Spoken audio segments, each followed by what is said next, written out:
Et bonsoir et bienvenue dans ce nouveau live de Planétéo. Je suis Théo et je vous accueille ce soir sur ma planète pour un nouveau live de lecture. Et oui, ce soir, et si on lisait Les boutiques de cannelle de Bruno Schulz.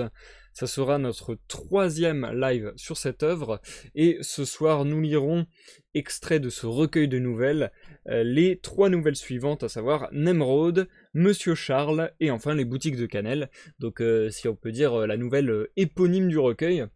Avant qu'on entame le live, comme d'habitude, je vous rappelle que si vous nous regardez en rediffusion sur YouTube, il y a des timecodes dans la description, donc n'hésitez pas à checker la description de la vidéo. Comme ça, vous pourrez passer l'intro, vous pourrez passer les pauses que je vais effectuer dans ma lecture, et aller directement à la lecture s'il n'y a que ça qui vous intéresse, ce que je pourrais tout à fait comprendre. Mais c'est vrai que j'ai beaucoup de commentaires sur YouTube qui me disent « Tu parles trop, c'est trop long, etc. » Et à chaque fois, je suis là. Je le dis dans les 10 premières secondes du live, que les timecodes sont dans la description. Enfin, bref. Donc voilà, je vais continuer à faire l'effort de le rappeler à chaque début de live, en espérant filtrer un maximum ces commentaires et qu'un maximum de gens soient au courant, mais bon, bref. Comme d'habitude, vous le savez, une petite intro de 10-15 minutes, le temps pour moi de m'entretenir avec vous, le temps aussi de laisser le temps aux gens qui voudraient suivre la lecture en live d'arriver, que les petites annonces de Twitch aillent jusqu'à leur système, et voilà, qu'ils puissent nous rejoindre pour la lecture. Ce soir, on va pas mal discuter du planning, parce que ça va être pas mal bouleversé dans les temps à venir. Grosso modo, nous sommes vendredi 8, 21h, comme tous les vendredis, live de lecture, vous êtes en plein dedans. Ensuite, ce qui va se passer, c'est qu'il va y avoir un programme particulier sur les lives, puisque dimanche, il n'y aura pas de live à coup sûr. Donc, c'est-à-dire que le live de découverte de League of Legends du 10, il est évincé, il n'aura pas lieu, c'est sûr. Et normalement, celui du 17 reviendra normalement, sans problème. Voilà. Donc, celui du 10... on oublie, on efface, il n'existe pas, dimanche je ne live pas. Mardi 19, ce n'est pas sûr que je live. Et c'est là où c'est un peu chiant, c'est que je sais pas encore vous dire si je live ou non.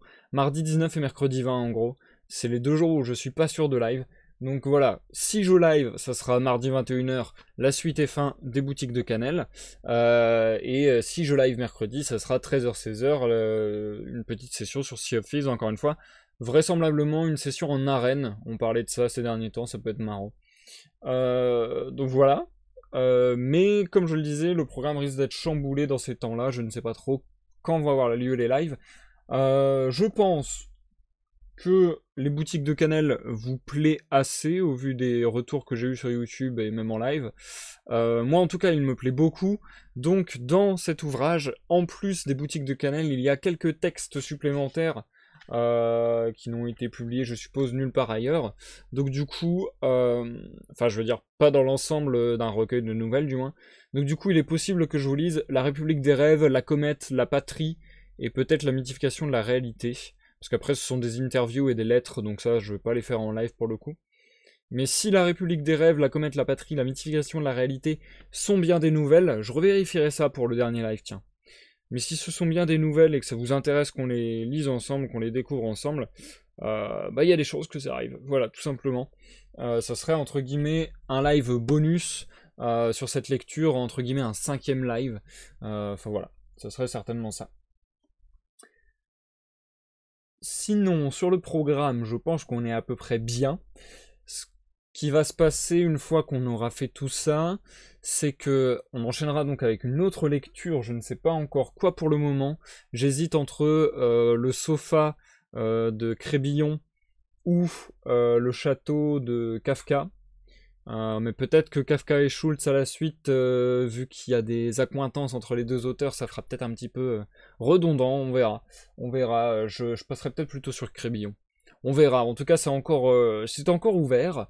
Mais sachez que du coup je vais essayer de faire un bouquin encore une fois pleinement, enfin voilà, dans son intégralité, après les boutiques de cannelle, et ça sera vraisemblablement le dernier ouvrage de l'année, je pense, puisque les jours défilent petit à petit, on va arriver fin novembre, bon on est début novembre, mais voilà, le temps de faire les lectures, on va arriver fin novembre, et en gros ce qui se passe avec décembre, c'est que bah, comme tout le monde, j'ai les fêtes. En plus j'ai encore plus de fêtes que ça, puisque dans ma famille, il y a pas mal de personnes nées en décembre. Donc voilà, en décembre, j'ai vraiment pas mal de fêtes à faire, pas mal de familles à voir, pas mal d'amis à voir. Donc en général, je suis pas mal occupé. Donc voilà, en décembre, souvent le rythme des lives diminue pas mal. Et c'est un peu ce que je disais la dernière fois, grosso modo. En été et en décembre, il y a souvent un bon mois où je fais pas de live. Donc voilà, là, je pré-shot, même si pour le moment, je sais pas du tout les dates où je vais être occupé ou non, mais je pré-shot que en fin d'année, ça risque d'être compliqué. Donc voilà, dites-vous que on lit les boutiques de Cannelle et ensuite on enchaîne avec certainement la dernière lecture de l'année, en sachant que les lives, je pense, devraient continuer jusqu'à au moins fin novembre, peut-être jusqu'aux alentours du 10-15, grand maximum aux alentours du 10-15 décembre, et après, on va dire que à partir du 15-20 jusqu'à début d'année prochaine, je pense qu'il y aura plus de live, un truc comme ça.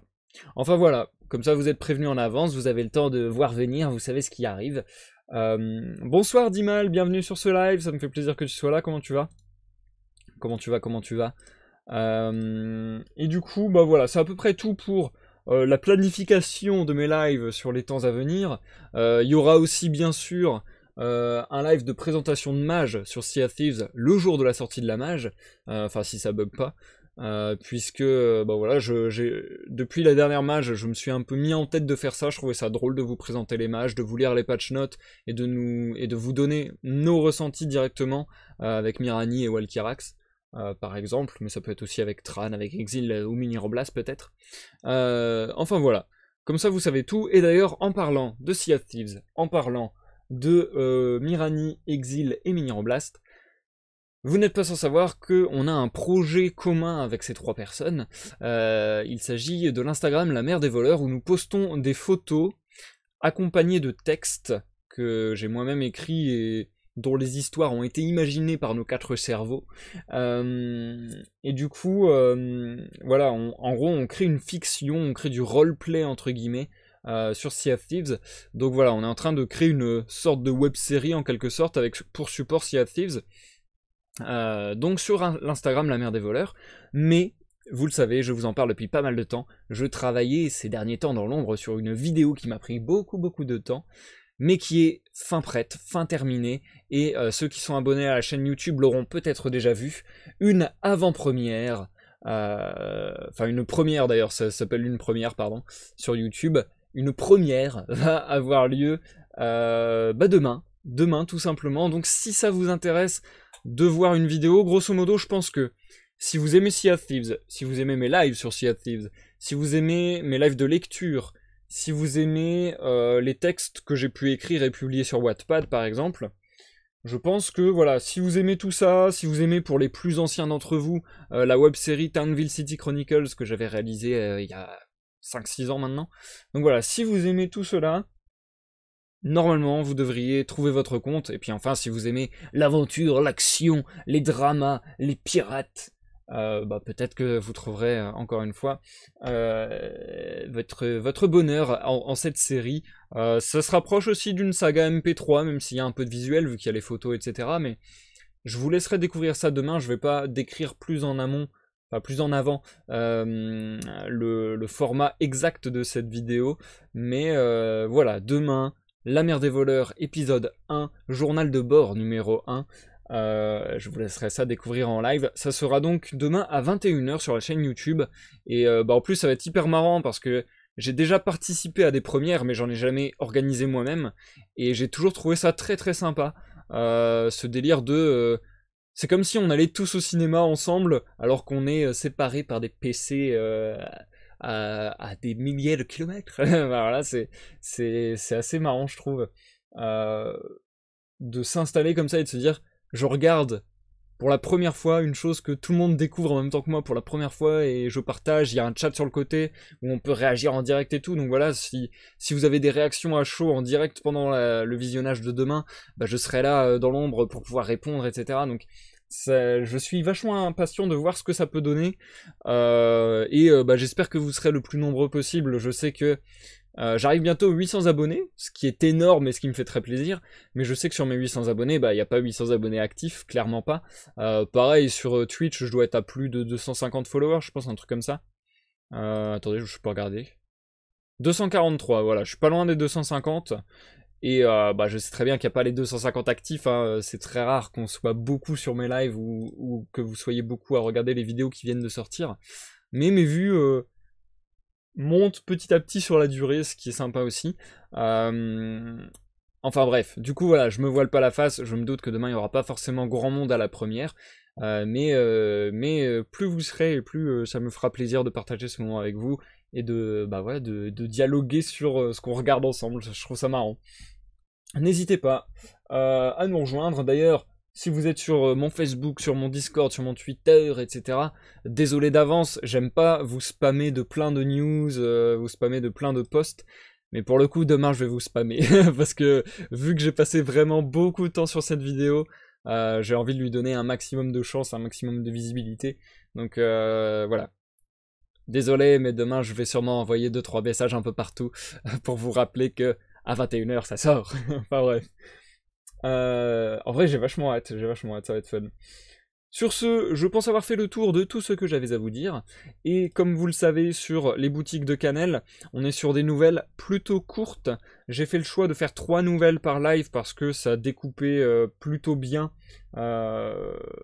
certaines parties, enfin certaines nouvelles qui devaient se retrouver ensemble. Par exemple, lors du dernier live, on a fait 3 nouvelles sur le thème des mannequins. Donc voilà, c'était logique de mettre ces 3 nouvelles ensemble. Donc voilà, ça avait une logique, ça avait une cohérence. Et même si ça fait des lives courts, on va continuer sur ce format. Donc ce soir, encore une fois, 3 nouvelles. Les plus courtes, certainement, ça risque d'être le live le plus court qu'on fera sur Bruno Schulz. En tout cas sur les boutiques de Canel. Donc voilà, Nemrod, Monsieur Charles et les boutiques de Canel, c'est vraiment pas long. Je vais aller très très vite. C'est pour ça aussi que j'essaie de ne pas trop m'épandre et de ne pas discuter autant que d'habitude. Donc on va se lancer dans la lecture sans plus attendre. Je vous rappelle que si vous voulez pas vous faire spoiler, j'espère que vous avez vu les épisodes précédents, parce que bien que ce soit un recueil de nouvelles, les nouvelles se suivent. C'est-à-dire que la chronologie se suit, le narrateur reste le même, il y a, voilà, il y a une cohérence, il y a des personnages qu'on suit, il y a une histoire qui se déroule de nouvelle en nouvelle. Donc voilà, si vous avez peur de vous faire spoiler, arrêtez-vous là et allez dans la playlist, et si on lisait les boutiques de Canel, allez voir les épisodes avant et voilà. Revenez quand vous serez prêts. Sur ce, je vous souhaite à tous de passer un agréable moment en ma compagnie, une agréable lecture, une agréable écoute. Je vous souhaite la bonne santé, chers amis. Je m'humidifie le gosier avant de me lancer dans la lecture. Et on est parti avec la nouvelle Nemrod. Rien que le titre, je le trouve hyper intriguant et j'aime bien parce que, bon, Nemrod, voilà, pour les fans de Green Day, ça rappelle quelque chose, Nimrod. Et puis aussi... pour les fans de mythologie, Nemrod, ça parle. Je vous en parlerai peut-être tout à l'heure pendant la pause. Bref, on est parti pour la lecture. Nouvelle très courte, comme je le disais, donc je pense vous revenir dans 10-15 minutes à tout casser, quoi. A tout à l'heure pour la pause. Bonne écoute à tous, bonne écoute d'Imal, bonne écoute à ceux qui nous regardent en rediffusion sur YouTube et à ceux dans l'ombre sur Twitch aussi. À tout à l'heure. Nemrod. J'ai passé tout le mois d'août de cette année-là à jouer avec un petit chien qui s'était un jour trouvé sur le sol de notre cuisine, glapissant, maladroit, sentant encore le lait et le bébé, la tête toute ronde et tremblante, les pattes écartées comme celles d'une taupe. Il avait les poils les plus doux qui soient. Dès le premier regard, cette miette de vie avait gagné toute l'admiration, tout l'enthousiasme qu'il y avait dans mon âme. De quel ciel me tombait si brusquement ce cadeau des dieux, plus cher à mon cœur que tous les jouets? Par chance, les vieilles femmes de ménage ont parfois la bonne idée d'apporter de leur lointain faubourg, à une heure très matinale, un chiot dans notre cuisine. J'étais absent, hélas, encore plongé dans un sommeil obscur, tandis que ce bonheur était déjà là, désemparé, étendu sur le sol frais, méconnu d'Adèle et des autres habitants de la maison. Pourquoi ne m'avait-on pas réveillé plus tôt? Une soucoupe de lait par terre témoignait des élans maternels d'Adèle, mais aussi des moments passés, perdus à jamais, des plaisirs de la maternité par adoption, auxquels je n'avais pas participé. Pourtant, l'avenir tout entier s'étendait devant moi, avec une quantité infinie d'expériences, de découvertes. ramené à cette forme simple de jouet, le secret essentiel de la vie s'ouvrait à ma soif de connaître. Je possédais en toute propriété un atome du mystère éternel, incarné dans cette figure amusante et neuve, éveillant à la fois une curiosité insatiable et un secret respect par la transposition inattendue en une forme différente, animale, de ce même fil de vie qui était en moi. Animaux, objet d'un intérêt inépuisable, exemple du mystère de la vie créé pour que l'homme voie l'homme dans la décomposition de sa richesse et de sa complexité. Chacune des milliers de possibilités conduisant à un terme paradoxal, à une exubérance dotée d'un caractère distinct. Libre des intérêts égotistes qui troublent les relations entre les hommes, mon cœur débordant de sympathie s'ouvrait aux émanations étrangères de la vie éternelle, empli d'une curiosité amoureuse et coopérante qui, en fait, était le désir de la connaissance de soi. Le chiot était de velours, tiède, tout vibrant des pulsations de son petit cœur pressé. Il avait 2 pétales à la place des oreilles, des yeux bleuâtres et troubles, une gueule rose où l'on pouvait glisser un doigt sans danger, des pattes délicates et innocentes, avec une émouvante excroissance rose dessous. Il les fourrait dans son écuelle de lait, gourmand et impatient, lapant le liquide avec sa minuscule langue rose, puis, une fois rassasié, il se retirait gauchement à reculons, une goutte blanche au menton. Sa démarche était plutôt une façon de rouler en biais dans une direction indéterminée, suivant une ligne quelque peu ivre et hésitante. Le trait principal de son état d'esprit était un chagrin indéfini et essentiel, celui d'un orphelin, une incapacité fondamentale à remplir le vide de l'existence qui s'étendait entre les émotions des repas.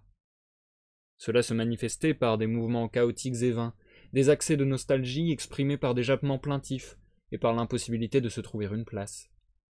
Même au fond de son sommeil, quand pour assouvir son besoin de protection il se pelotonnait sur lui-même en une boule frémissante, le sentiment d'abandon ne le quittait pas. Ah, la vie, la jeune vie fragile sortie de l'obscurité rassurante, de la tiédeur du sein maternel, pour affronter le vaste monde étranger et clair, comme elle se débat, comme elle recule, refusant avec découragement et aversion d'assumer l'entreprise qu'on lui propose. Mais petit à petit, Nemrod, car c'est le nom orgueilleux et guerrier qu'il a reçu, se met à goûter la vie. L'image maternelle cède devant la diversité et ses charmes.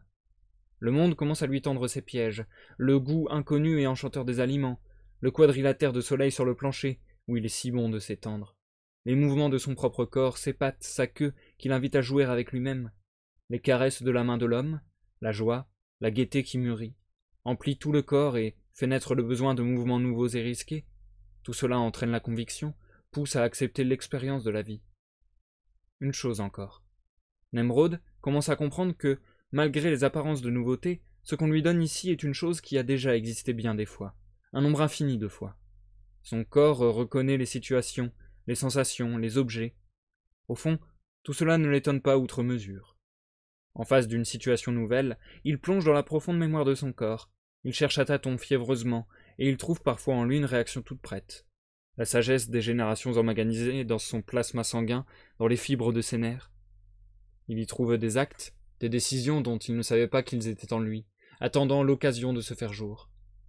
Le décor de sa jeune vie, la cuisine avec ses seaux odorants, ses torchons aux relents compliqués et excitants, le va-et-vient bruyant des pantoufles d'Adèle, ne lui fait plus peur.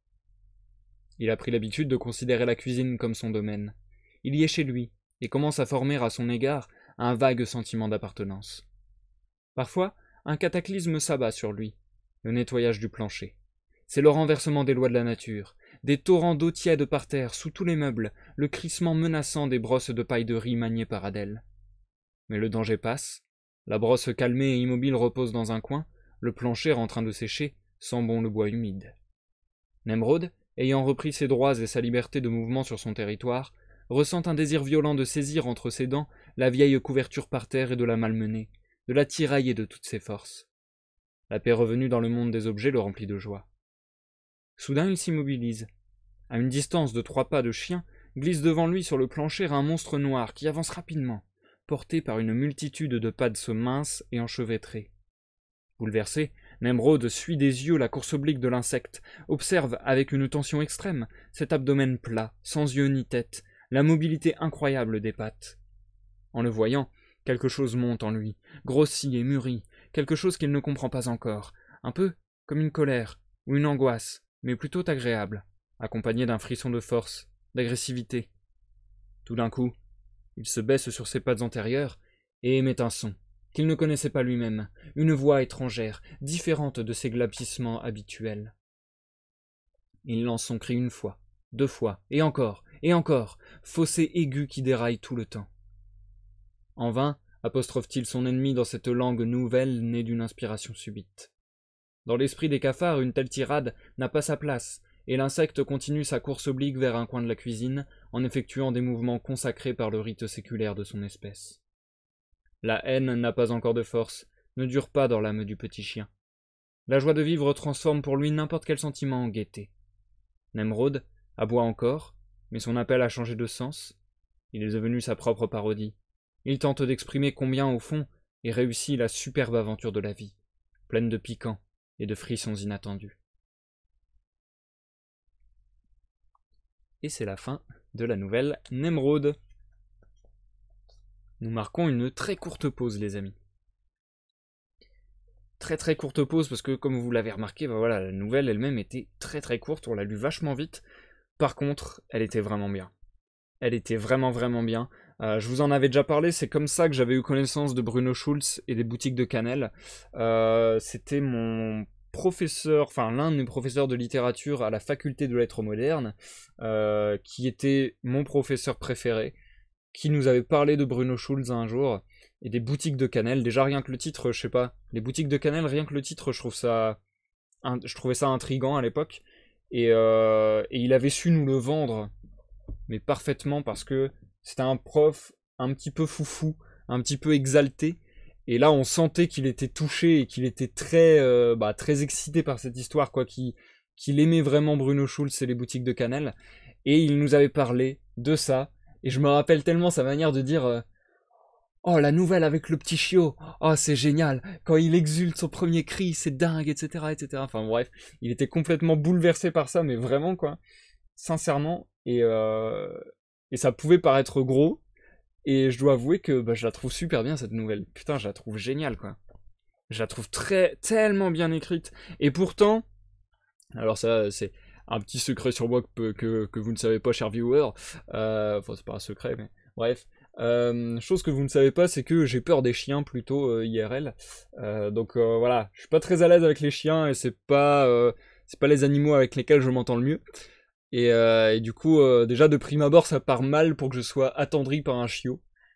Et là, je trouve la nouvelle hyper bien écrite, hyper attendrissante. Enfin, je sais pas, il y a... En fait, ce qui est très fort, c'est que... En fait, c'est ça. Ce qui est très fort, c'est pas que la scène Voilà. C'est pas que la scène est attendrissante, c'est pas que le chiot soit attendrissant.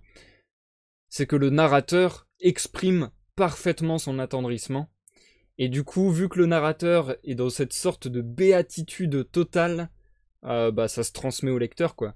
Et on se met tout à fait à sa place, et on ressent tout à fait son sentiment d'émerveillement. Moi, je dirais émerveillement, parce que justement, ce qui m'a plu aussi dans cette nouvelle, c'est que on peut l'élargir, et on peut se dire, ok, là, il décrit ça par rapport au chiot, par rapport à ce qu'il voit du chiot.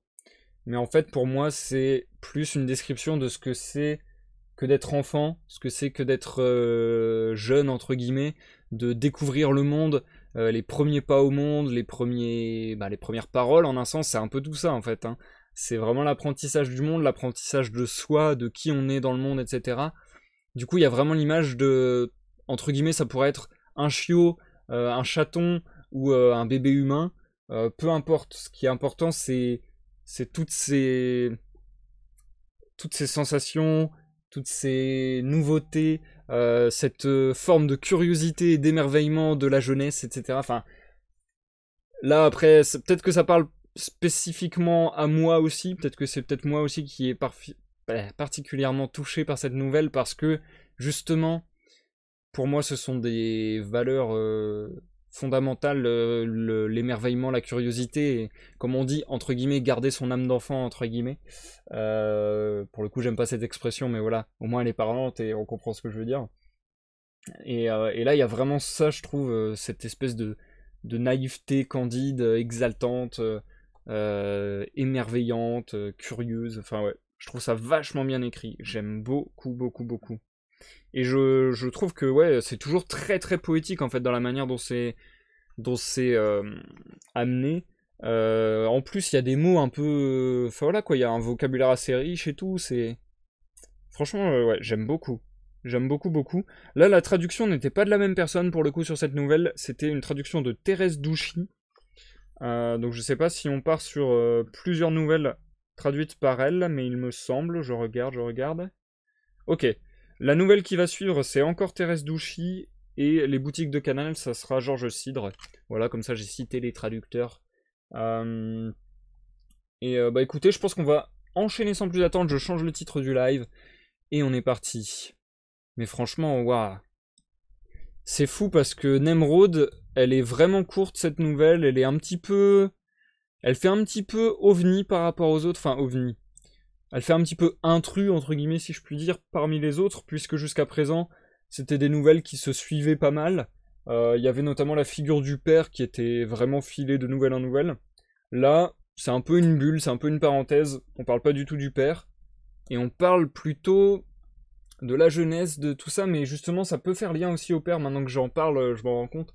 Ça peut faire lien aussi au père, justement, ce lien à l'enfance, à l'émerveillement et tout.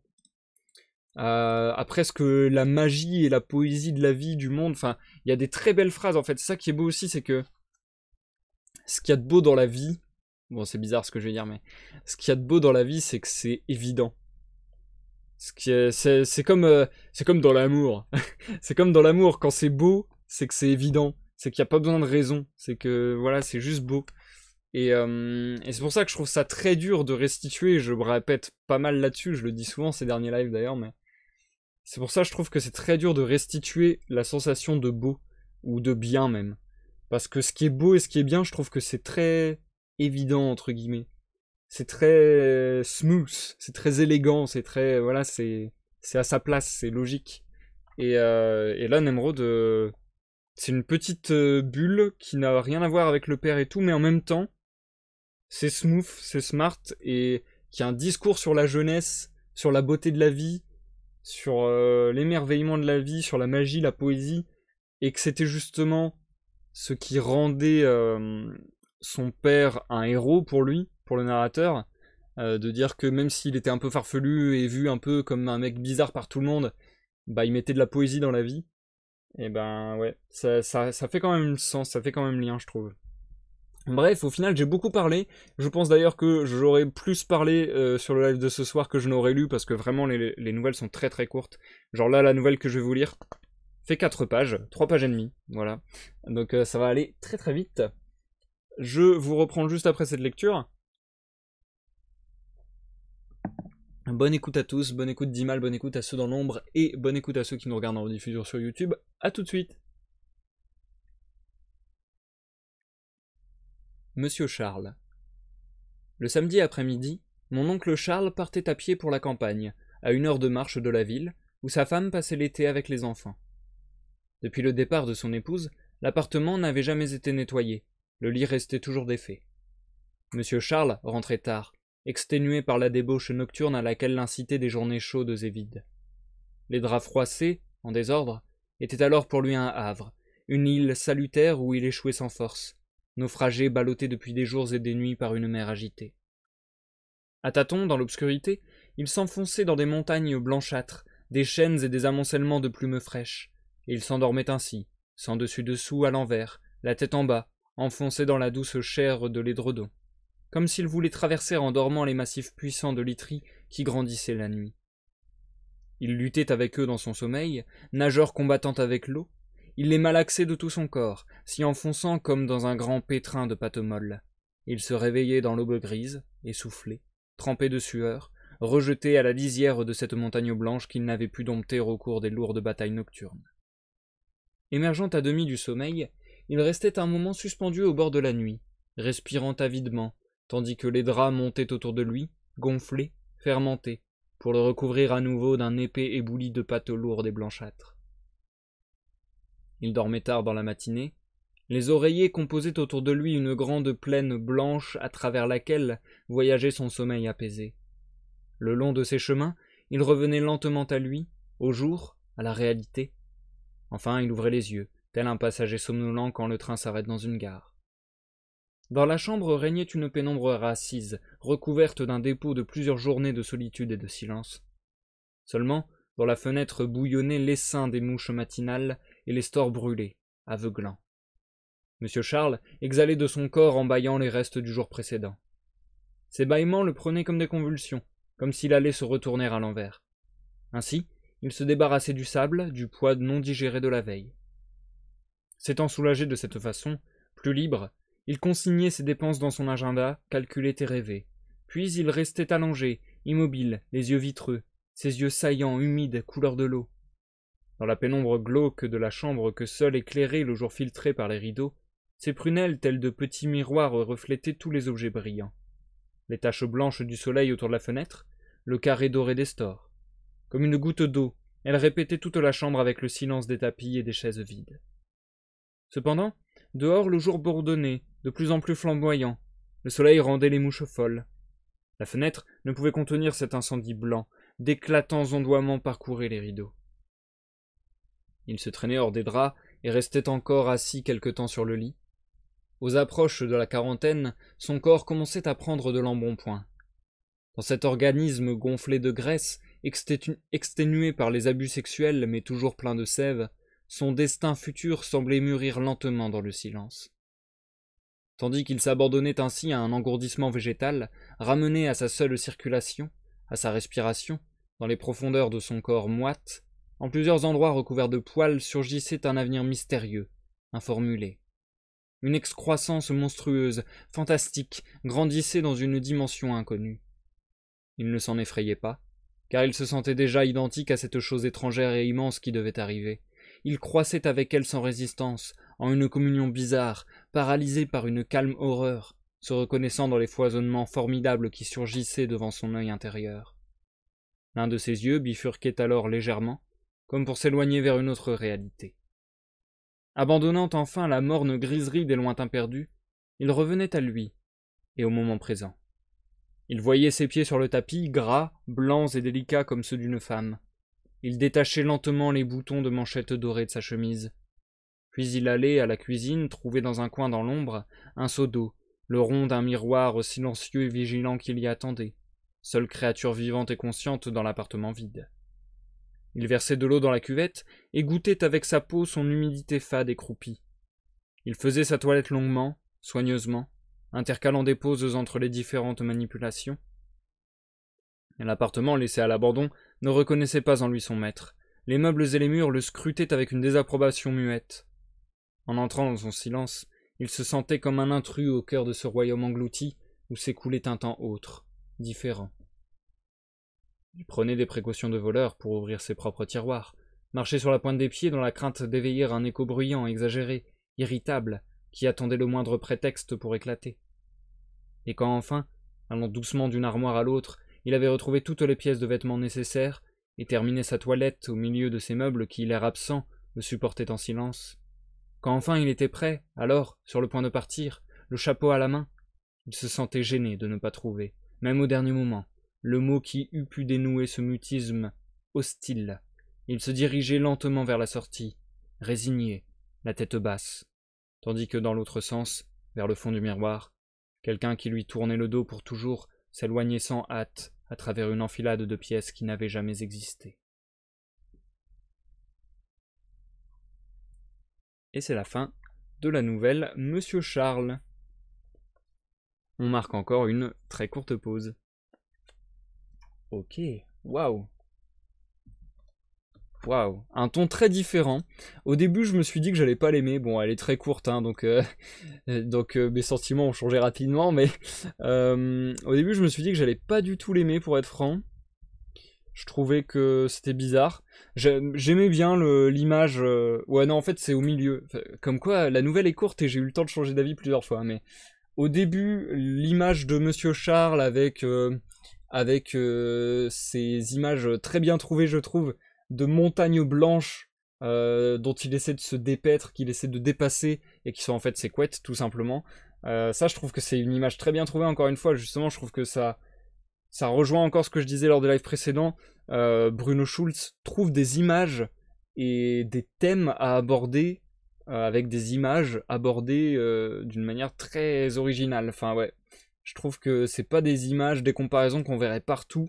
Et je sais pas, c'est des angles intéressants, quoi. C'est des angles originaux qui déjà transparaissent, laissent transparaître en tout cas le, le désarroi entre guillemets de Charles.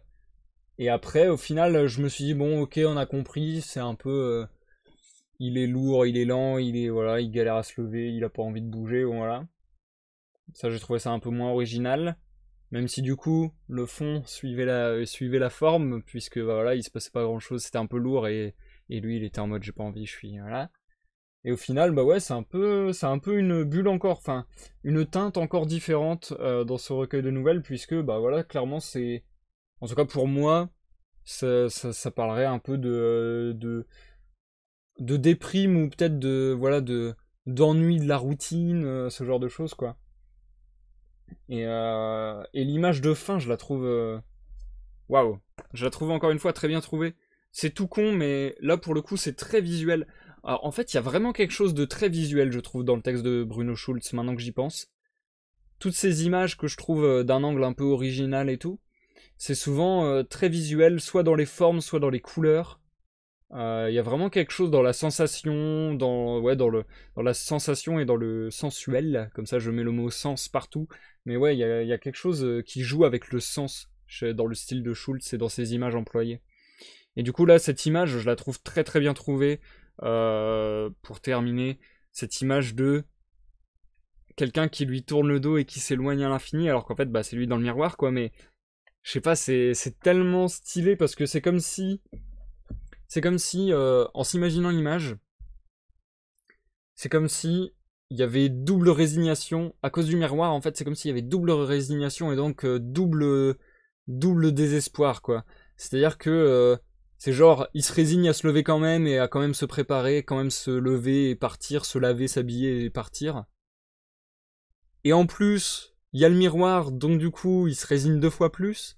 Et en plus, il se tourne le dos dans le miroir, donc c'est comme s'il tournait le dos à ses propres envies, que vraiment il se résignait totalement à faire ce qu'il voulait pas faire. Et en plus, il part, donc du coup, il y a une distance, il y a un éloignement de ce qu'il aurait envie de faire, fois 2 parce qu'il y a le miroir, enfin, c'est. Et que du coup, il s'éloigne de lui-même, quoi. Donc, enfin, je sais pas, dans les images, je trouve que c'est d'une intelligence et que c'est d'une subtilité dingue. Et je trouve ça très très poétique, très très visuel, très parlant. Franchement, Bruno Schulz, je suis en train d'avoir un gros coup de cœur sur cet auteur en fait, en faisant cette lecture avec vous. Je suis en train de vraiment avoir un gros coup de cœur pour Bruno Schulz et à cause de ça, je pense qu'on va très certainement lire un second recueil de nouvelles de sa part qui se nomme Le Sanatorium au Croque-Mort. Donc voilà, je laisserai quelques mois passer et on lira certainement ça en live parce que je suis vraiment en train de tomber en gros coup de cœur sur cet auteur. Je trouve ça vraiment génial. Et du coup, bonsoir, bienvenue sur ce live Ajar. J'espère que tu vas bien. Comment ça va? Comment ça va? Bienvenue, bienvenue. Écoute, on est en pause, mais je vais reprendre la lecture là sans plus attendre. La nouvelle que je vais m'apprêter à lire est un peu plus longue pour le coup que les deux que je viens de lire. Du coup, je pense que je vous reviens d'ici 15 à 20 minutes. Ouais, peut-être même moins en vrai. Allez, on va dire 15-20 minutes. On va dire 15-20 minutes, comme ça je me donne du temps, mais grosso modo, je vais lire donc la nouvelle Les Boutiques de Cannelle tirée du recueil de nouvelles Les Boutiques de Cannelle. Donc du coup, c'est la nouvelle éponyme du recueil. Donc je suppose qu'elle joue un rôle assez fondamental dans ce recueil, sinon ce serait bizarre qu'elle ait donné le titre au recueil. Mais du coup, je suis curieux, enfin, j'ai une petite curiosité encore en plus à voir ce que nous réserve cette nouvelle. Écoutez, je pense que je vais me lancer sans plus attendre parce que comme je disais, j'ai pas envie de parler plus que je ne lis. Et les nouvelles de ce soir étant courtes, autant se lancer. Putain, j'entends des bruits, c'est horrible. J'espère que vous les entendez pas, en live. Mais en gros, c'est très très perturbant parce que j'entends des bruits d'animaux comme s'ils étaient dans ma salle de bain. Mais genre vraiment quoi. Alors que bah, quand je vais dans ma salle de bain, ils sont pas là. Mais c'est vraiment comme s'ils étaient dans ma salle de bain. Et du coup, c'est terrible parce que ça a lieu en pleine nuit, donc je suppose que ce sont des rongeurs ou quoi. Enfin bref. Mais du coup, ce qui est très très chiant, c'est que là, pendant que je lis en live, sur le côté, j'entends un et c'est hyper perturbant en fait. C'est limite, j'ai l'impression qu'il y a quelqu'un en train de me regarder, en train de faire un truc dans la salle de bain, quoi. C'est horrible. Merci Ajar pour cette info, c'est cool. J'espère que vous n'entendez rien. J'espère que ça va pas trop niquer le live si ça commence à faire plus de bruit, mais bon. Merci Ajar. Et du coup, je vous souhaite à tous une bonne écoute d'Imal, bonne écoute Ajar, bonne écoute à tous ceux dans l'ombre et à ceux qui nous regardent en rediffusion sur YouTube. Je vous reviens, comme je le disais, d'ici 15 à 20 minutes, je pense, pour l'outro du live. Et oui, le live aura duré peu de temps, mais bon. C'est pas parce que c'est court que ce n'est pas bien, au contraire. C'est un fantôme, sûrement dit mal, je pense que tu as raison. Bonne écoute à tous, à tout à l'heure. Les boutiques de cannelle. À l'époque des jours les plus brefs de l'année, somnolent, pris des deux côtés dans la bordure fourrée des crépuscules, quand la ville allait se ramifiant en labyrinthe de nuits hivernales qu'une matinée trop courte avait grand-peine à tirer de leur torpeur, mon père était déjà fourvoyé, soumis, adonné à l'autre sphère. Son visage et toute sa tête se hérissaient sauvagement d'un poil gris dont les broussailles jaillissaient de ses verrues, de ses orteils et de ses narines, lui donnant l'aspect d'un vieux renard aux aguets. L'odorat et l'ouïe s'étaient chez lui étonnamment affinés. On voyait, au jeu de sa face silencieuse et tendue, que ses sens le laissaient en contact permanent avec le monde invisible des recoins obscurs, des trous de souris, des vides sous les parquets vermoulus et des conduits de cheminée. Tous les craquements, les bruits nocturnes, la vie secrète et grinçante des planchers trouvaient en lui un observateur aussi vigilant qu'infaillible, à la fois espion et complice. Cela l'accaparait à tel point qu'il s'absorbait complètement dans cette sphère, pour nous inaccessible, et dont il n'essayait même pas de nous rendre compte. Souvent, il ne pouvait pas s'empêcher de claquer des doigts et de rire tout bas lorsque ses caprices de l'invisible devenaient par trop absurdes. Il lançait alors ses regards d'intelligence à notre chat, lui-même initié à ce monde, qui relevait sa tête cynique et froide, toute rayée, en clignant d'indifférence et d'ennui ses yeux minces et obliques. Il lui arrivait au beau milieu du déjeuner de poser soudain son couteau et sa fourchette, puis, la serviette au cou, de se dresser d'un mouvement félin, de se faufiler sur la pointe des pieds jusqu'à la porte de la chambre vide d'à côté, et de regarder avec d'infinies précautions par le trou de la serrure. Il revenait ensuite à table un peu honteux, avec un sourire gêné, avec les grognements et les marmottements indistincts du monologue intérieur dans lequel il était plongé. Pour le divertir un peu et le distraire de ses recherches morbides, ma mère l'entraînait le soir en promenade. Il l'accompagnait en silence, sans résistance, mais aussi sans conviction, inattentif, absent. Un jour même, nous fûmes au théâtre. Nous nous retrouvâmes dans cette vaste salle mal éclairée, pleine de rumeurs somnolentes et d'agitations désordonnées. Mais après nous être frayé passage à travers la cohue, nous vîmes émerger, tel un firmament nouveau, un énorme rideau bleu pâle. De grands masques peints, roses et joufflus, se détachaient sur ce vaste espace de toile. Ce ciel factice se répandait et s'écoulait de long en large, gonflé par ce souffle d'émotions et de grands gestes, par l'atmosphère de cet univers artificiel et brillant qui s'édifiait là-bas sur la scène, dans le déroulement des échafaudages. Le frisson dont la toile était agitée, la palpitation qui en faisait grandir et vivre les masques, trahissait l'irréalité de ce firmament et provoquait à ce qu'on ressent, aux instants mystiques, comme l'inscintillation du mystère. Les masques battaient des paupières, leurs lèvres rouges chuchotaient sans bruit, et je savais que bientôt la tension du mystère atteindrait son point culminant. Alors le ciel gonflé crèverait et se soulèverait en dévoilant des choses merveilleuses. Mais il ne me fut pas donné de rester jusqu'à ce moment. Mon père se mit en effet à donner divers signaux d'inquiétude, fouilla toutes ses poches, et finit par déclarer qu'il avait oublié son portefeuille, qui contenait de l'argent et des papiers importants. Après une courte discussion avec ma mère, au cours de laquelle la probité d'Adèle fit l'objet d'une appréciation sommaire, on me proposa de rentrer chercher le portefeuille à la maison. D'après ma mère, le début du spectacle était encore éloigné, et, agile comme je l'étais, je pouvais très bien revenir à temps. Je sortis dans la nuit que colorait l'illumination du ciel.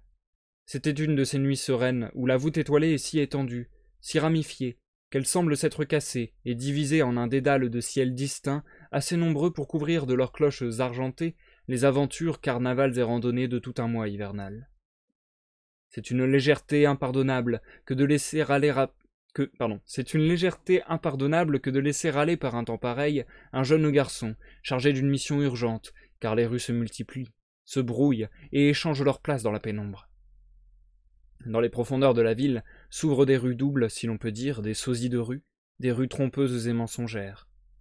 L'imagination aberrante et enchantée recrée les plans illusoires d'une ville qu'elle croit connaître, plans où ses voix ont leur place et leur nom, cependant que la nuit, dans sa fécondité inépuisable, ne trouve rien d'autre à faire que de continuer à produire d'irréelles configurations.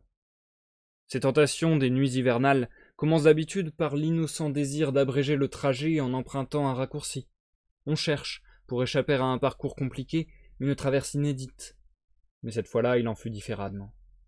Au bout de quelques pas, je m'aperçus que j'étais sans manteau. J'eus un moment l'idée de rebrousser chemin, puis cela me parut une perte de temps. La nuit n'était pas froide, mais bien au contraire veinée des couleurs d'une tiédeur étrange, souffle d'un irréel printemps. La neige s'était contractée en blanc mouton, toison douce et innocente à odeur de violette. Le ciel moutonnait lui aussi. La lune semblait s'y dédoubler et s'y multiplier, démontrant ainsi toutes ses positions et phases. Le ciel dévoilait ce soir-là sa structure interne, exposant comme sur une table d'autopsie les spirales et les volutes de la lumière, la coupe des blocs azurés, plasma des espaces, tissu des divagations nocturnes. Impossible par une nuit pareille de suivre la rue du Rempart ou une autre de ces rues obscures qui doublent les 4 lignes droites du marché sans se rappeler qu'à cette heure tardive sont encore ouvertes quelques-unes de ces boutiques si particulières et si fascinantes que, pour la couleur foncée de leur boiserie, je nommerais boutiques de cannelle. Ces maisons vraiment nobles, qui ne fermaient que très tard, avaient toujours été pour moi l'objet de ferventes rêveries.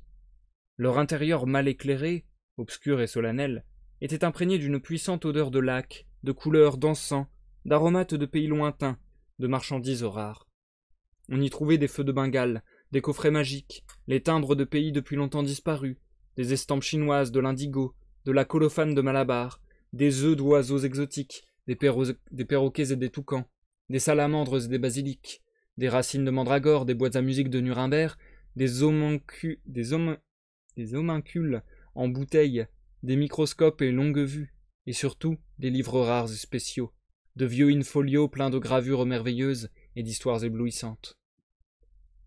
Je me rappelle ces marchands âgés et dignes qui, les yeux baissés, servaient leurs clients dans un discret silence, sages et pleins de compréhension pour leurs désirs les plus secrets. Il y avait en particulier une librairie où j'avais regardé un jour des éditions interdites et des publications de clubs clandestins qui dévoilaient des mystères redoutables et grisants. Si rares étaient les occasions de visiter ces boutiques, surtout avec une somme suffisante en poche. Je ne pouvais vraiment pas laisser échapper celle-là, en dépit de la mission importante confiée à mon zèle. Il suffisait, d'après mes estimations, d'enfiler une certaine ruelle et de compter 2 ou 3 rues de traverse pour atteindre la voie des boutiques nocturnes. Cela m'éloignait de ma destination, mais je pouvais rattraper mon retard en revenant par les Salines. Le besoin de visiter les boutiques de cannelle me donnait des ailes. Après avoir obliqué dans la rue qu'il fallait, je me mis à courir, tout en veillant à ne pas me tromper de route. Je dépassai ainsi 3 ou 4 rues transversales, sans trouver celle que je désirais. De plus, même l'apparence du quartier ne correspondait pas à l'image attendue. Pas trace de boutique. J'avançai dans une rue dont les maisons n'avaient aucune porte d'entrée et ne montraient que des fenêtres hermétiquement closes, aveuglées par les reflets du clair de lune. C'est de l'autre côté de ces maisons, pensai-je, que doit passer la bonne rue, où se trouvent les portes d'entrée. Inquiet, je hâtai le pas, renonçant à l'idée de sortir de là au plus vite pour me retrouver en terrain connu. La rue approchait de sa fin, et je me demandais troublé où j'allais aboutir. Je débouchai sur une large avenue peu bâtie, très longue, toute droite. Je sentis aussitôt le souffle des grands espaces. En bordure de la rue ou au fond des jardins se dressaient des villas pittoresques, des constructions élégantes de gens riches. Dans les intervalles apparaissaient des parcs et des murs de vergers. L'ensemble rappelait vaguement le bas de la rue Lesnianska. La lueur de la lune, qui se dissolvait en 1000 écailles argentées, était aussi claire que celle du jour. Seuls les jardins et les parcs mettaient des taches sombres dans ce paysage blanc. Après mûr examen d'un de ces bâtiments, j'arrivai à la conviction qu'il s'agissait de l'arrière du lycée, que je n'avais jamais vu de ce côté. J'approchai d'une porte qui, à ma surprise, était ouverte et donnait sur un vestibule éclairé. J'entrai et me trouvai sur le tapis rouge du couloir. J'espérais pouvoir me faufiler à travers le bâtiment sans être aperçu et ressortir par la porte de devant, ce qui me raccourcirait de beaucoup la route. Je me souviens qu'à cette heure tardive devait encore se tenir dans la salle du professeur Arendt une de ces leçons facultatives auxquelles nous nous retrouvions en hiver, animés d'un noble enthousiasme pour le dessin grâce à ce maître excellent. Peu nombreux, nous étions comme perdus dans cette vaste salle sombre. Sur les murs se brisaient les ombres immenses de nos têtes éclairées par 2 petites bougies qui brûlaient dans des cols de bouteilles. À vrai dire, nous ne dessinions pas tellement pendant ces heures supplémentaires, et le professeur exigeait peu de nous. Certains même amenaient de chez eux des coussins et s'allongeaient sur les bancs pour piquer un petit somme. Seuls dessinaient les plus travailleurs, assis tout près des bougies, dans le cercle doré de leur lueur. Nous attendions d'habitude longtemps l'arrivée du professeur, en trompant notre ennui par des conversations ensommeillées. Enfin, on voyait s'ouvrir la porte de sa chambre et il entrait, petit, avec une belle barbe, lourd de sourires ésotériques, de discrètes réticences et d'un parfum de mystère. Il refermait en hâte derrière lui la porte de son cabinet qui, en s'ouvrant un instant, avait laissé échapper une foule d'ombres de plâtre, de fragments antiques, de douloureuses niobées, d'Anaïdes ou Tantalides, tout un Olympe stérile et triste qui se languissait là depuis des années. À travers la pénombre de cette pièce, déjà trouble en plein jour, ondulaient des rêves de plâtre, des regards vides, des ovales pâlissants et des méditations se perdant dans le vague. Nous aimions écouter derrière la porte le silence plein de soupirs et de murmures, de ces débris qui s'effritaient entre des toiles d'araignées, de ce crépuscule des dieux qui se dissolvait dans l'ennui. Le professeur se promenait, majestueux, plein d'onction, le long des bancs inoccupés entre lesquels, par petits groupes, nous dessinions dans les reflets gris de la nuit d'hiver. L'atmosphère était paisible et endormie. Çà et là, des camarades se préparaient à dormir. Les bougies se consumaient peu à peu dans leurs bouteilles. Le professeur s'absorbait dans la contemplation d'une profonde vitrine pleine de vieux in-folio, de gravures et d'illustrations démodées. Avec des gestes mystérieux, il nous montrait de vieilles lithographies représentant des paysages crépusculaires, des forêts nocturnes, des allées de parc en hiver, noires au milieu de pâles chemins lunaires. Le temps coulait, imperceptible, au milieu de nos propos somnolents. Dans sa course inégale, il formait des sortes de nœuds dans l'écoulement des heures, absorbant on ne sait où de larges intervalles de durée. Brusquement, sans transition, nous nous retrouvions sur le chemin du retour, marchant sur un sentier blanc de neige entre 2 haies de buissons noirs et secs. Nous côtoyions cette berge velue de l'ombre, en effleurant la fourrure des buissons qui craquaient sous nos pas dans une claire nuit sans lune, dans le jour laiteux et illusoire de l'après-minuit. Le blanc diffus de cette lumière qui filtrait de la neige, de l'air pâle, des espaces lactés, évoquait une gravure grise sur laquelle d'épais fourrés s'entrecroisaient, entrés d'un noir profond. La nuit répétait ainsi cette série d'estampes nocturnes du professeur Arendt, dont elle continuait les fantaisies. Dans cette partie la plus dense du parc, buissons velus, masses d'arbustes secs, se trouvaient par endroits des niches, nids obscurs, profonds et duveteux, pleins de confusion, de gestes mystérieux et de regards de connivence. Il faisait bon et chaud dans ces nids. Nous nous asseyions là, dans nos manteaux de poil, sur la neige douce et tiède, croquant des noisettes dont regorgeait cet hiver printanier. À travers les taillis se glissaient des martres, des belettes et des ichneumons. Petites bêtes flaireuses, basses sur pattes, qui sentaient la peau tannée. Nous soupçonnions qu'il y avait parmi elles des spécimens de notre cabinet d'histoire naturelle qui, bien qu'étripés et perdant leur poil, ressentaient dans leur intérieur vide, en une telle nuit, la voix atavique, l'appel du rut, et revenaient au lieu natal pour quelques instants d'une existence illusoire. Mais peu à peu, la phosphorescence de la neige se troublait et s'éteignait, approchait cette ténèbre dense qui précède l'aube. Certains d'entre nous s'endormaient sur la neige tiédie, d'autres retrouvaient à tâtons la porte de leur maison et entraient à l'aveuglette dans les chambres obscures, dans le sommeil de leurs parents et de leurs frères, dans le profond ronflement où ils essayaient de rattraper leur retard. Vu le charme étrange que présentaient pour moi ces séances nocturnes, je ne pouvais pas manquer l'occasion de jeter un coup d'œil dans la salle de dessin, tout en décidant de ne pas m'y laisser retenir plus d'une minute. Mais après avoir gravi les escaliers de derrière, dont résonnaient les marches de cèdre, je vis que je me trouvais dans une partie du bâtiment qui m'était inconnue. Là, aucun bruit, même le plus léger, ne troublait un silence solennel. Dans cette aile, les couloirs étaient plus vastes, élégants et recouverts d'un tapis de velours. De petites lampes en veilleuse en éclairaient les détours. Après un dernier tournant, je trouvai un corridor encore plus fastueux. Le mur qui le délimitait était percé de larges arcades vitrées donnant sur les appartements. On apercevait au-delà une série de pièces en enfilade, arrangées avec magnificence. Passant entre des tapisseries de soie, des miroirs dorés, des meubles capitonnés et des lustres de cristal, le regard s'enfonçait dans le velouté de ces intérieurs luxueux, remplis de tourbillons colorés et d'arabesques scintillantes, de fleurs bourgeonnantes, de guirlandes entremêlées.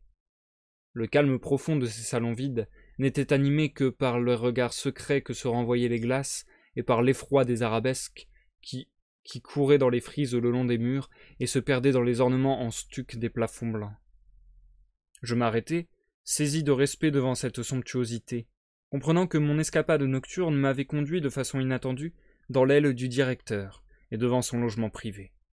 Je restai là, sidéré, le cœur battant, prêt à m'enfuir au plus léger bruit. Si l'on me surprenait, comment expliquer cet espionnage nocturne, cette incursion téméraire? Et dans un de ces profonds fauteuils de velours pouvait très bien reposer, cachée et muette, la petite fille du directeur, qui lèverait les yeux de son livre et les fixerait sur moi, ses yeux noirs, tranquilles, sibyllins, dont nul parmi nous ne pouvait soutenir le regard. Mais j'aurais eu honte de reculer à mi-chemin en renonçant à mon plan. D'ailleurs, un silence total régnait dans cet intérieur qu'éclairait une lumière affaiblie. À travers les arcades, j'apercevais, à l'autre bout du grand salon, une porte vitrée menant à une terrasse. Le calme alentour m'encouragea. Il ne me paraissait pas trop risqué de descendre les quelques marches du salon et de bondir sur le tapis précieux pour me retrouver sur la terrasse, d'où je pourrais sans peine repasser dans la rue que je connaissais bien. C'est ce que je fis. Descendu au salon, sous les hauts palmiers qui s'élançaient vers les arabesques du plafond, je m'aperçus que j'étais déjà en terrain neutre, car cette pièce n'avait pas de mur extérieur. C'était une sorte de vaste loggia que seul un court escalier séparait de la grande place de la ville, dont elle constituait en quelque sorte un embranchement un peu plus élevé.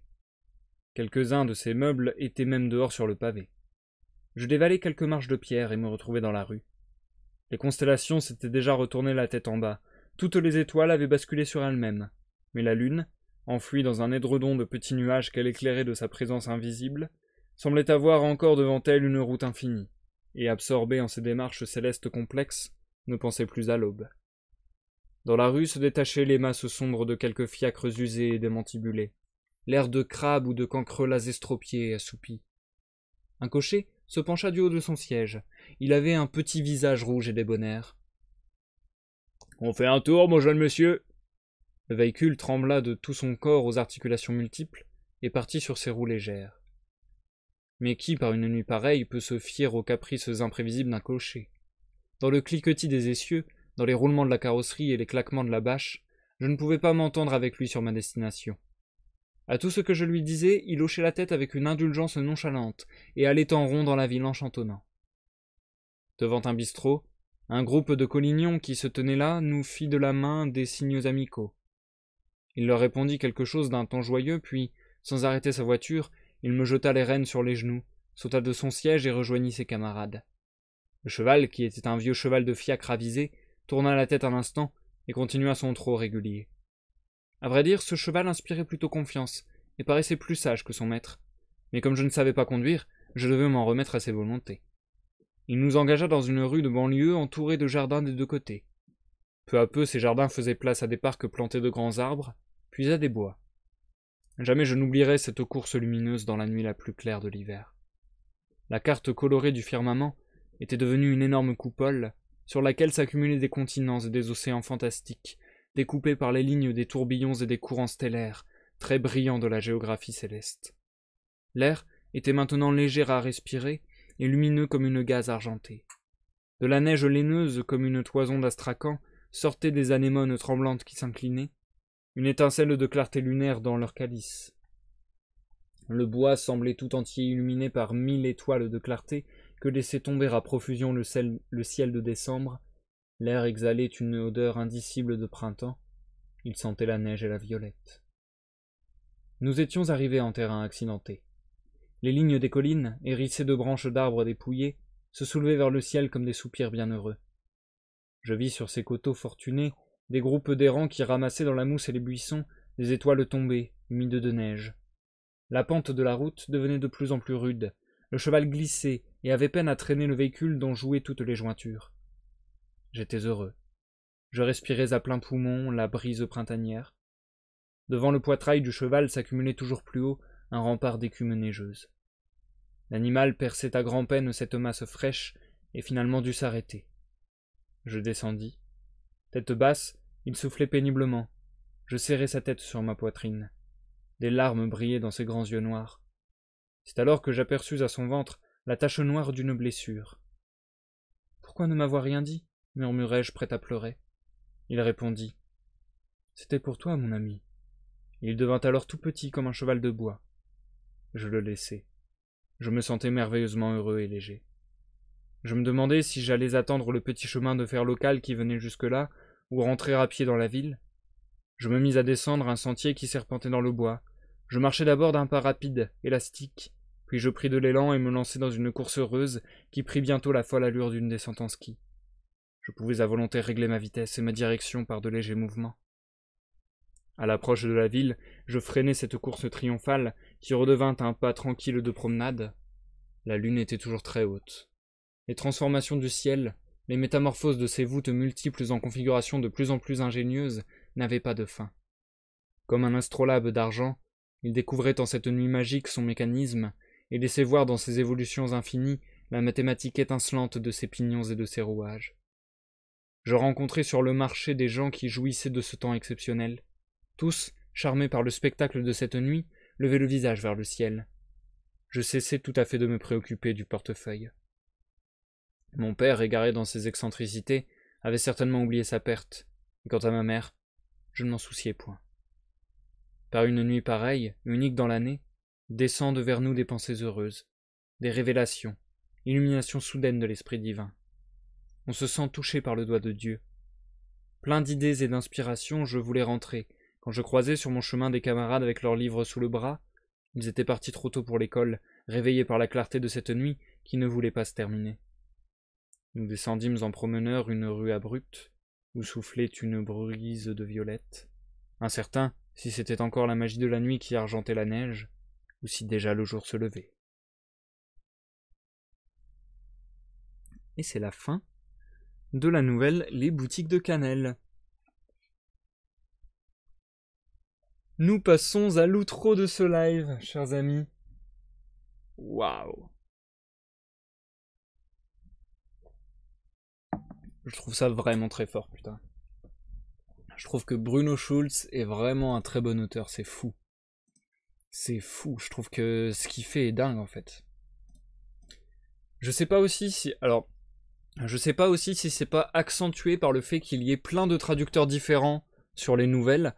Là par exemple c'était Georges Cidre, donc du coup pas les mêmes traducteurs que... Enfin pas le même traducteur que les deux nouvelles qu'on vient de lire juste avant. Donc je sais pas si c'est cette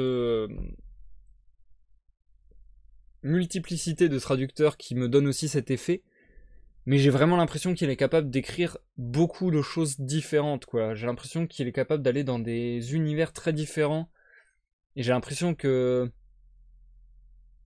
son style de manière globale, de manière générale, est très poétique, très... C'est con ce que je vais dire, mais très doux.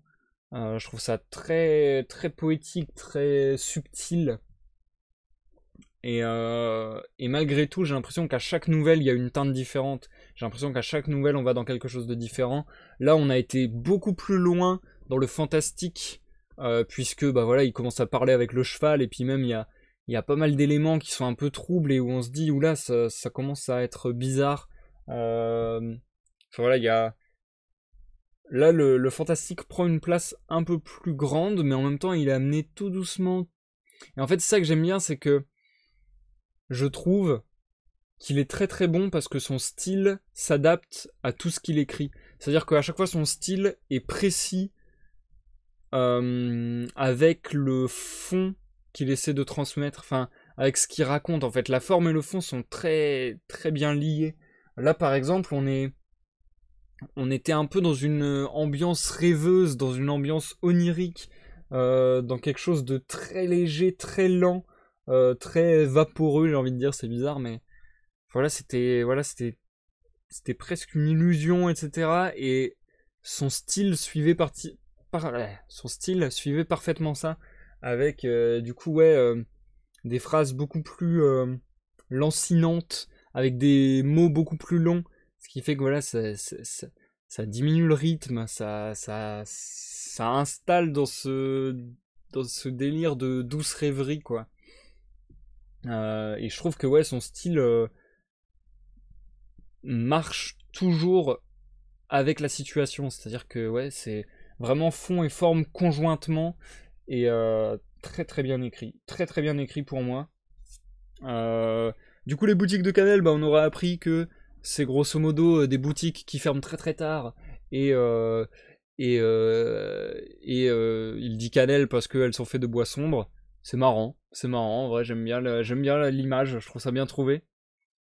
Et en fait, j'aime trop la manière dont j'ai du mal à mieux décrire ça, mais dont il y a eu une perdition, c'est-à-dire que au début, on est parti d'une situation très concrète, et en fait, au fur et à mesure des phrases et au fur et à mesure de l'histoire, on s'est perdu de plus en plus. Je me suis dit, bon, bah, le but, ça va être de trouver les boutiques de Canel, et on va visiter une boutique de Canel, on va voir des trucs, etc. Et au final, non, les boutiques de Canel, ça a été une étape.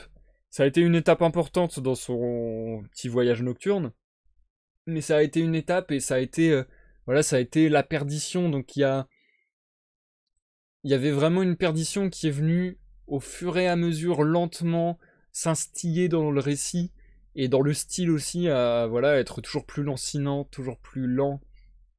Et ouais, je trouve ça vraiment bien joué, en fait. Je trouve que les rythmes et les images sont vraiment très très bien dosés. Enfin bon.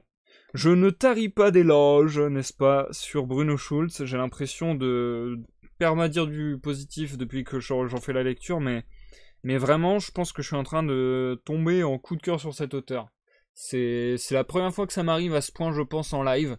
Parce que, grosso modo, les auteurs que j'aimais vraiment énormément, que j'ai déjà lus en live, bah, je les avais déjà lus par le passé, donc je savais que je les aimais énormément. Alors qu'une découverte en live, bon, j'en ai fait plein des découvertes en live, mais et il y en a plein que j'ai bien apprécié, même l'immense majorité, mais que voilà, que qu'à ce point je trouve ça bon, c'est rare. Donc franchement, je suis bien content d'avoir entrepris la lecture des boutiques de Canel en votre compagnie. On continuera la suite dès mardi, je croise les doigts, sinon ça sera vendredi. Le plus tôt possible, hein, de toute manière. Je vous tiens au courant sur les réseaux comme d'habitude. Du coup, la prochaine fois, nous lirons la nouvelle La rue des crocodiles, Les cafards, La bourrasque et La nuit de la grande saison. Et ça terminera notre lecture des boutiques de Canel. Sachant qu'ensuite, comme je le disais, on fera un live bonus, je pense, où on lira quelques textes supplémentaires de Bruno Schulz, mais qui ne font pas partie des boutiques de Canel. Ils sont juste réunis dans le même ouvrage, dans la même édition, quoi. Voili voilou. Je pense avoir tout dit. Je pense avoir tout dit. Je vous répète donc qu'il n'y aura pas de live ce dimanche. Qu'il y aura peut-être pas de live mardi, peut-être pas de live mercredi. Je peux pas vous dire à l'avance pour mardi et mercredi. Je sais que dimanche, c'est sûr qu'il y aura pas. Après, mardi, mercredi, je sais pas. Je vous tiens au courant encore une fois. Et sinon, bah, grand événement entre guillemets. Je vous rappelle que demain à 21h, sur la chaîne YouTube, il y a une première d'une vidéo que j'ai montée, enfin voilà, bref, que j'ai faite, pour faire plus simple. Donc si ça vous intéresse de découvrir ça, c'est le début d'une fiction sur le thème de Sea of Thieves. Eh bien n'hésitez pas à rejoindre demain la chaîne YouTube à 21h pour La mer des voleurs, une fiction sur Sea of Thieves qui dure 20 minutes, la vidéo dure 23 minutes grosso modo, un peu moins de 23 minutes. Et voilà, on se posera tous ensemble et on regardera ça tous ensemble et on pourra réagir sur un chat en même temps ensemble, donc ça peut être bien fun. J'espère que vous serez nombreux, ça me ferait plaisir. Et voilà, je pense que c'est à peu près tout pour les rendez-vous que j'ai à vous donner. Je suis désolé, j'ai l'impression que sur la dernière nouvelle, j'étais un peu moins efficace à la lecture malheureusement. Déjà, je me suis beaucoup repris, j'ai beaucoup bafouillé, et en plus, C'est con, mais je suis vraiment du genre à être dérangé par ça. D'ailleurs, on voit bien que ça continue à faire la suite, hein, parce qu'on a toujours le déroulement de l'année. Il y a beaucoup de rappels temporels, et là, on continue clairement de plus en plus loin chronologiquement. Et aussi, il y a eu encore une fois l'image du père, rappelée rapidement. Et d'ailleurs, bah voilà, je suis vraiment comme le père du narrateur sur ce coup-là. J'ai l'impression d'avoir une ouïe ultra fine et qu'il y a plein de petits bruits qui vont beaucoup me parler et bref, beaucoup me faire réagir. Et donc pendant ma lecture, les bruits dans ma salle de bain de ce fameux fantôme rongeur m'ont full dérangé et ça m'a énormément déconcentré pendant la lecture. Donc j'espère que ça a été malgré tout, que ça a été agréable et compréhensible à vos douces oreilles. Mais bon, ils ont fait ce que j'ai pu. On essaiera de faire encore mieux la prochaine fois. Oui, tu as fait un lapsus érotisme. Ouais, à un moment j'ai dit, je sais même plus c'était quoi l'autre mot, mais j'ai quasiment dit érotisme pour un autre mot. Mais ouais, ésotérisme, je crois. Ouais, je crois que c'était ésotérisme et j'ai dit érotisme. Enfin, j'ai commencé à dire héros. Mais en fait, je voulais même pas dire érotisme, je pense, mais. Enfin, ouais, c'était ésotérisme. Mais bon, bref.